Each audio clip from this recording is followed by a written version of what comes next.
But there was also a cricket World Cup that Right. just happened. Right. How was that as an experience for change of pace? Just from a technical perspective. Pakistan की performance पे तो आते हैं. Technically, we used it as a bit of a petri dish because the time zones were a little off for us. Yeah. Typically, we were having night games, and that means that we all get to do our day jobs, come back home, and then do the cricket commentary thing. But it being in Australia, it meant that, especially in the weekdays, it was somebody had to take a day off or take a few hours off from work and make it happen. So that was a big challenge, which I think for me personally, it felt like we couldn't cover the World Cup with as much tenacity as we did in 2021 because of that. But the breakthrough was that we're now starting to do video broadcasts Yes. with us on screen, which is not just a technical challenge, but I've personally felt that it's also like a challenge for talent because more senses are engaged, you're looking in two different places, and you're not just worried about what you're saying, but you're worried about what you look like when you're saying it. Yeah. So it's literally a different dimension that we're adding. Technically, it was difficult. First game we did was a complete shithousery, complete shitbox. Cameras getting stuck, frame rate's not good enough, bandwidth's not good enough. There were 2 pixels on screen. Yeah, one whole time. Yeah.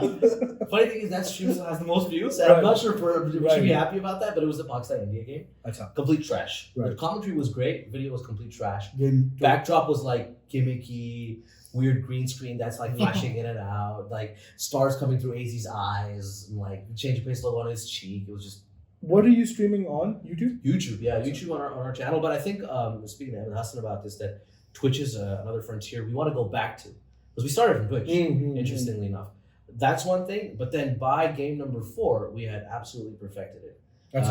We brought in the big guns.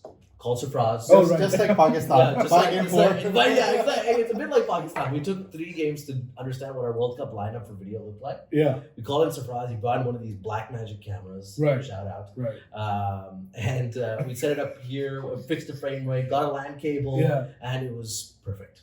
Okay. So now we have the template set for future games for video at least. So I was gonna ask before even the World Cup thing, how many things does Change of Pace do now? Because the main product was online audio commentary. Yeah. What has been added to this?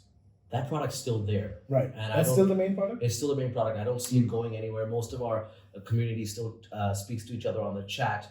Obviously, Twitter is a big supplement to that, but that's where the magic happens.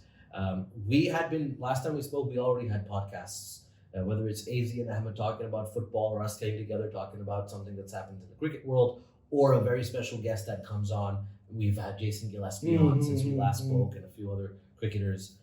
So there's more podcasts coming out. But the video element is it is a new product in terms of the dimensions, but it's not like it's not a new field. You know what I mean? It is still our voices. It's still the same kind of mood that we have when we speak to each other. So that part is still the same. I don't know how you feel about it, AZ. Like, do you still feel the same when you're speaking on video? It's all right. I think it's a new aspect, but you forgot about the videos we have done as the teasers. That's probably the icing on the cake. I mean, the cake is now becoming like a proper wedding cake. Yeah. It's got layers. Yeah. We have a show called Double Wicket Maiden now, which is being led by 2 incredibly talented women from Pakistan, Right. Iman and Yes. Zaha. Yes. They're just, I mean, I don't want to, okay, you know what? I'll tell you guys for the first time, this is new information, that they have just interviewed Nida Dar. Okay. And for those who don't know, I mean, the best way to explain is Nida Dar is probably the Shahid Afridi of the women's game, but even better in terms of her history and the impact that she's had on our team. Okay. And so they've interviewed her recently, but they're not just looking at women's cricket. They're doing our like regular shows, and what's been really good is that they have the same kind of like casual personalities about them. At the same time, they know the game really well. So that's another layer on the cake, and then the icing is the videos that we do, and I think we really enjoy doing them. Since we spoke, we've had the therapy, this and that, you know, The lawyer one. the lawyer The one. lawyer